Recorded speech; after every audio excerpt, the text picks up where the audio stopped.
Hello there, I'm Yasin Irikti. We are here at the African Ministerial Conference on Local Production of Medicines in Algiers. This summit is all about turning political momentum into factories, vaccines and medicines across Africa. My guests today are Professor Petro Tablanche, CEO of Afrigen Biologics in Cape Town, the organization that hosts the WHO Global mRNA Technology Transfer Hub, and Professor Nico Vandali from the Access to Medicines Research Center at KU Leuven in Belgium. Professors, you are very welcome with us on All 24 News channel. So we are delighted to have you with us. First of all, we start with you, Professor Tablanche.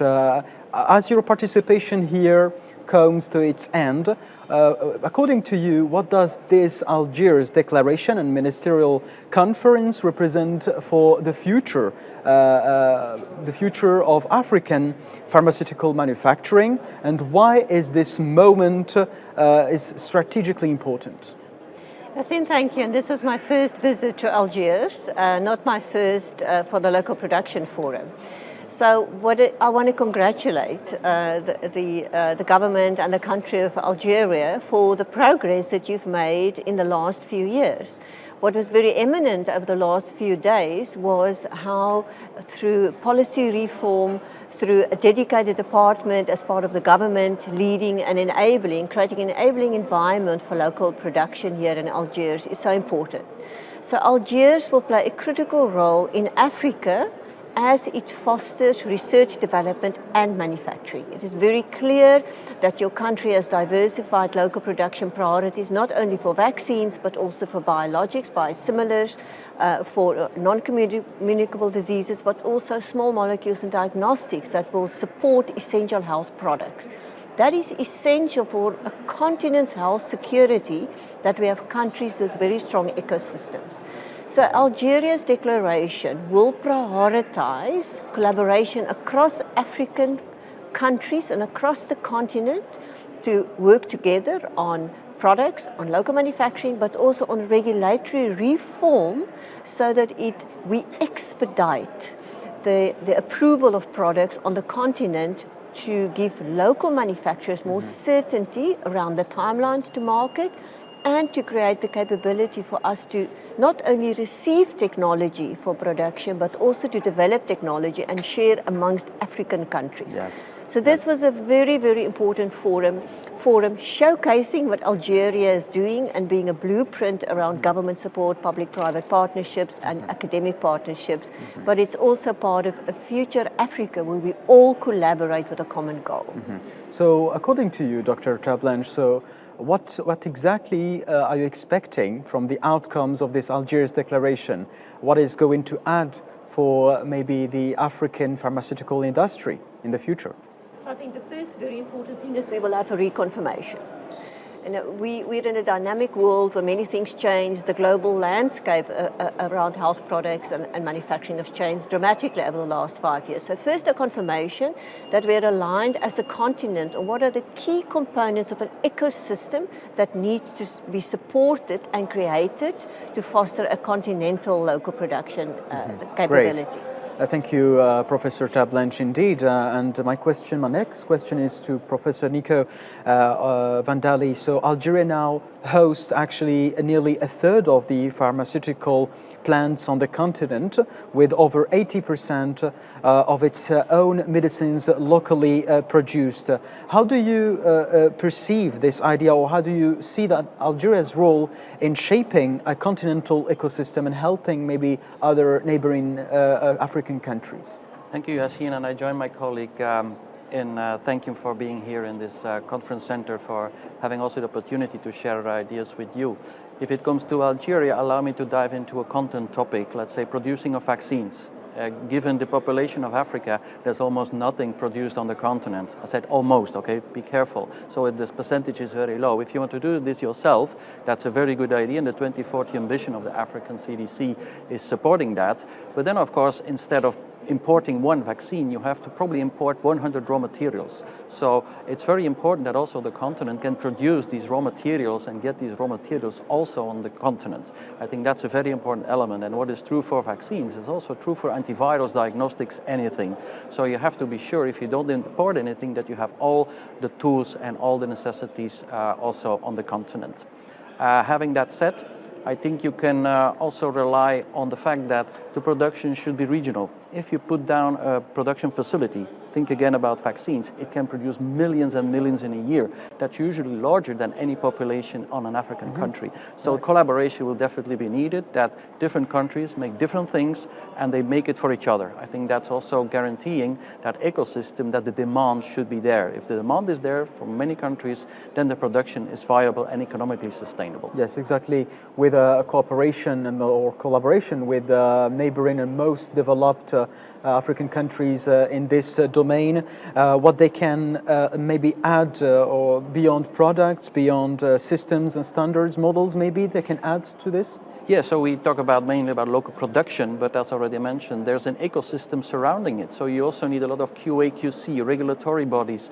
You need all kinds of supply chains, cold chains, information, training, HR. So all of that has to be, let's say, provided by a player on the African continent, and different countries can do different things. I see already some trajectories into that direction here on the continent. And Great. also that was confirmed here by the people and the ministers here on board. Great, thank you, Professor Nico. I'll go back to you, Professor Petro. So what stands in the way of scaling API development in Africa, maybe especially for biologics, vaccines, and mRNA technologies and platforms, according to you? So there are many challenges to scale, and I think partly the continent has to be quite strategic in which products we made the decision to localize. And then also be quite strategic in deciding which products are we going to develop ourselves, which means that we own it, or which products are we going to receive technology transfer and have the rights to manufacture. And I think this is a very careful landscape that we are maneuvering through at the moment. But if you look at the continent, and if I may use again vaccines as an example, in 2020 there were 2 or 3 vaccine producers and a few full finish companies. Now there's about 26 evolving vaccine producers end-to-end on the continent, and they are in different regions. If I may make a comment about Algeria, which I think was quite a surprise for me and a pleasant one, is the fact that your country, again strategically, prioritized biosimilars. You know, monoclonal antibodies, production not only full finish, but the actual API, the drug product, the drug substance and the drug product. And why is that significant? Like vaccines, the continent produces less than 1% of the biosimilars we need. So that's very low. That is very low. And biosimilars are monoclonal antibodies, have revolutionized the treatment of oncology, of cancer, certain autoimmune diseases, and some infectious diseases through monoclonal antibodies. It is strategic for this government to make a decision and to support, from a regulatory perspective, raw material supply, technology supply, and working with your neighboring countries in this region who has some capabilities, like Egypt has some capabilities in monoclonal antibody production. So again, if Algeria, this region could lead for the continent, monoclonal antibody production and supply for the continent, because we use about 20% of the biosimilars produced globally, and again, we produce less than 1%. So I think it's a great opportunity in the biosimilars field. So according to you again, so we're speaking always about APIs, what APIs types should Africa prioritizes? Again, I think it's a careful business decision. If you look at small molecules, therapeutics, traditional therapeutics, most of the APIs supplied to Africa come from India and China. These are cost-competitive producers. Africa needs to then make a decision on where are markets, where do we have demand, where do we have pooled procurement, and which of these APIs will translate into a secure market.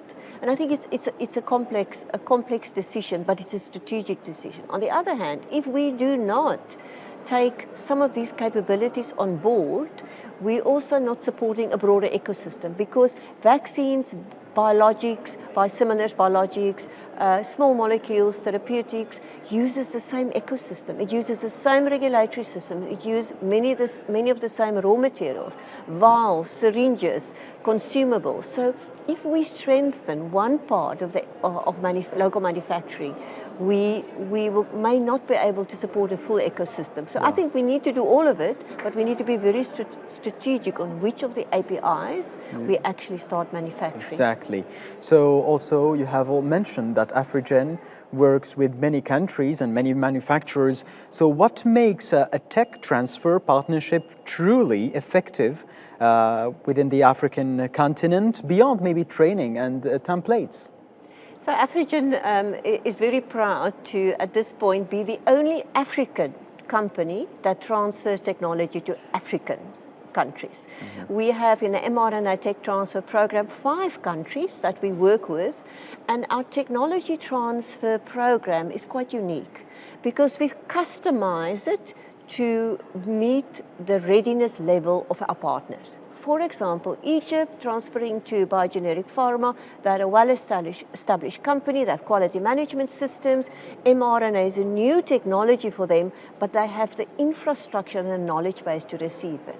On the other hand, our equally valued partner in Kenya, which at this point in time, the Kenya Biovax people are in Afrigen receiving a technology transfer. And here we transfer more of it because it's a greenfields product. We've customized the tech transfer to be a R&D tech transfer, but GMP ready processes. So unique about this program is the fact that we understand that tech transfer is a difficult process.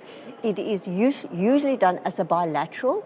We, in this program, is a multilateral tech transfer, and we have to, as we transfer the technology, you have to build the skills, we have to build the platform, we have to be harmonized with the regulatory authorities. So it is a very, very different way of technology. We speak also about tech transfer, we speak about research, training.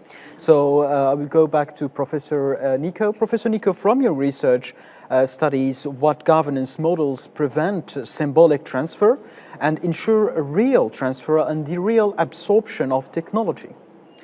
Yeah, maybe I can add or start with the historical fact. So we both have learned each other's work and collaboration from an organization called CEPI, which is indeed concerned and supporting the hub and spoke network we are both active in. So the hub is in South Africa, in Cape Town, the Afrigen unit. And then, of course, they make small scale for clinical trials, for R&D to support all that. And once this is, let's say, at par and very well done, then it can be tech transferred to the entities already mentioned. So what we can bring here in our collaboration is the following. So we make a mathematical model of these manufacturing systems, the small scale, where we can all have a lot of things cleaned out in the modeling, and then we tech transfer that model next to, let's say, the biopharma tech transfer. And that model is then scaled up to the facilities who have then the big production volumes. Of course, it has to be adapted to local settings and to the larger scale, but that's how we collaborate. And of course, a model, mathematical model, contains knowledge, contains data, contains intelligence, and that's also part of the training. All our projects with Afrigen, but also with these spokes in the hub and spoke network, we do the projects together with the people from the companies, from the local government sometimes, and the regulatory bodies, so that everybody has a feeling of what this model is about. So tech transfer is indeed the technology, but also a lot of surrounding intelligence you need to do proper management of these future systems. Yeah. During the previous panels and today's panel also, we heard, or it was underscored, regulatory convergence, and what specific regulatory, according to you, reforms would accelerate a safe production, reliance pathways, mutual recognition, and regional authorities. Yes, so of course it's about quality, and there can be no dispute that quality should be at very high levels and at standards. But if you look at the production of specifically biopharma products, then it takes a lot of the costs and a lot of the time you need to produce the product. So if we can have good management of the QA/QC, again, not by lowering the standards, but within the standards, keeping it at very high levels, then I think efficiencies can be won there. And I think starting from a greenfield production, which is for some of the vaccines, antivirals, or diagnostics the case in Africa, I think you can win a lot there and not taking all the burden from, let's say, the historical production intelligence. Great, thank you so much, Professor Nico. I'll go back to Professor Tablanche. Professor Tablanche, according to you, and in the same context, how does regulatory systems and regulations speed or affect vaccine timelines? So firstly, I do think the continent's initiative at the moment and the creation of AMA, the African Medicines Agency, is critical for future success. I think the fact that already there are 9 or 10 of the NRAs and national regulatory authorities in Africa that has signed reliance agreements. What does it mean? It means that these regulatory authorities will rely on each other for dossier evaluation. And I think the vision is for a one dossier, one submission for the continent. Because one of the key hurdles and key cost drivers of local manufacturing is the time to regulatory approval. If we can shorten the time without compromising quality, we will put this continent ahead. Secondly, it's you mentioned research and development. It's critical for the continent to foster the end-to-endness of the sector, research, development, and manufacturing. Regulatory considerations should be brought in the early stages of research so that the target product profile, the product that is in development, meets regulatory standards. And the continent has not done that really to date.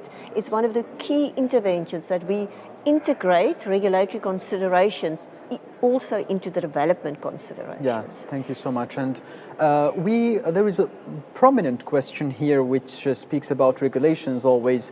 How can regulations maybe ensure access without compromising safety of vaccines? So I think it's critical that the regulatory authorities in Africa meets ML3, maturity level 3 standards for medicines and vaccines. And at the moment, there are only 2 that meets requirements ML3 for vaccines, and I think 9 now for small molecules. So we're on a journey to improve this level. But we have to meet the world standards because, PICS and WHO, because Africa can never be seen as a low quality producer. It's about the safety of our people and the quality of our products. So it's a non-negotiable. It takes longer, but once we're there, we will be known as a continent with quality products. I go back to you, Professor Van Dali. So markets are shaping market shaping is essential for sustainability in our African continent. What tools are more efficient and effective? Pooled procurement, advanced purchase commitments, long-term tenders? What do you think? Yes, I think so. Building a plant on the technological side is, of course, a necessity, but it's not enough. So we don't say it's a sufficiency condition. So governments have to be willing to buy from African producers, and then the quality indeed comes in. Second thing about that is, again, coming back to that capacity. Some of these, let's say, facilities will have a very big potential throughput, much more than locally needed. So also export should not be a bad word, right? Why not export to outside Africa? And especially if the vaccines who have a viable reason of existence in the African continent are locally dependent on the diseases which are typically endemic or very occurring on the continent, but maybe other continents have that too, and also they don't have their material yet. So export should not be something to be forgotten if once you have the capacity, could be that capacity could produce the own needs of Africa, but even a bit more. And then, of course, the whole viability and, let's say, also business-wise success comes into the picture. Great. So in 2020, the world has witnessed COVID-19 pandemic, and everyone was in rush to produce vaccines as soon as they could. But how this can in the future, maybe if we have another experience similar to COVID-19, so how predictable demand change will manufacture investment decisions? Yeah, we collaborate with the international and with national bodies, let's say governments, on indeed this pandemic preparedness and response. And it means that for some of these pathogen X, let's say diseases which could be a next pandemic, you have to keep your capacity warm. So there are facilities now set up to be ready just in case something pops up. Of course, this is easier said than done, because of course, how do you keep these things maintained? How do you keep them financed? But I think also let's say the mixed use of these facilities is an important element. So use it for current needs, and then when of course an emergency occurs, then you can scale down the, let's say, the routine need and then switch to the emergency Thank need. you so much, Professor Van Dali. I go back to you, Professor Terblanche.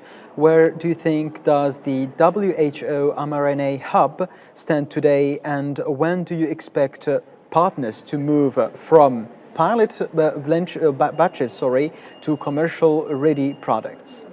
I think before I answer that, may I just comment on what Nico just said. It is imperative for us to have pandemic preparedness and health security on the same track as industrialization. So we have to build socioeconomically stable sectors to be able to be face prepared. Any challenges. Yes. Yes. So the mRNA tech transfer program started in 2021, building a platform, validate the platform using a COVID-19 vaccine, and fully validated to show comparability with the existing commercial vaccines. That was critically important, that we demonstrate that technological validity and excellence before we transfer the platform. We have now transferred the technology to 14 of our 15 partners. The 15 partners are on 4 different continents, and they represent different regions of the world. 14 of the 15 have received the technology. Parallel to this, we also already started developing products that can be manufactured by these manufacturers, because again, sustainability, to have the platform and wait for the next pandemic before you activate that is not sustainable, is not possible. We have to have products through development. So the mRNA tech transfer program as a whole has about 7 or 8 products now in development. In Afrigen, we have 5 products in development. And one example is, again, our partnership with CEPI, where we're developing a product against Rift Valley fever. As you know, there's an outbreak in Senegal and in Western Africa at the moment, high case mortality rates. We're developing a vaccine that's a pandemic preparedness and response vaccine, and we're going into clinical trials next year with this vaccine. We've also prioritized other vaccines which are burden of disease.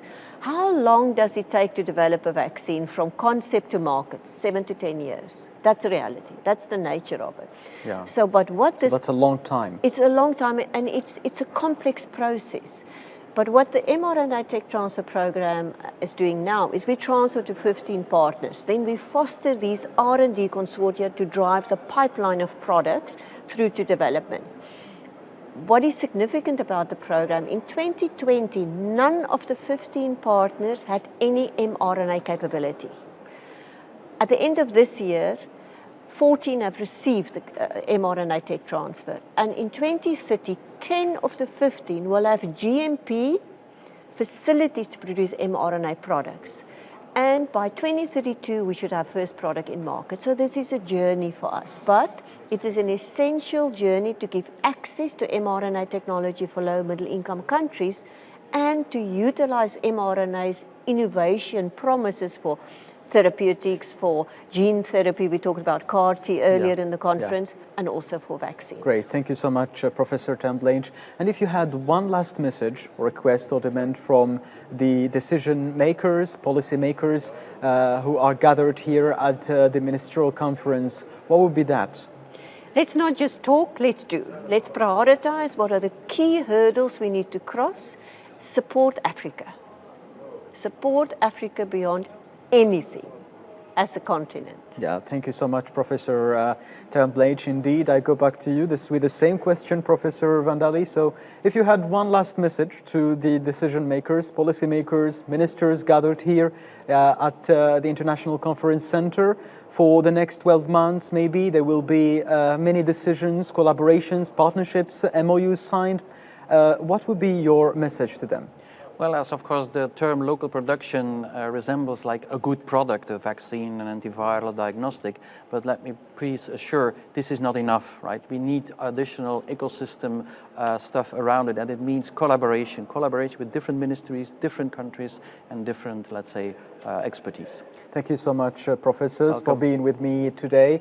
And for you, dear audience, thank you for following us. Keep it here on All 24 News. Until next time, do take care.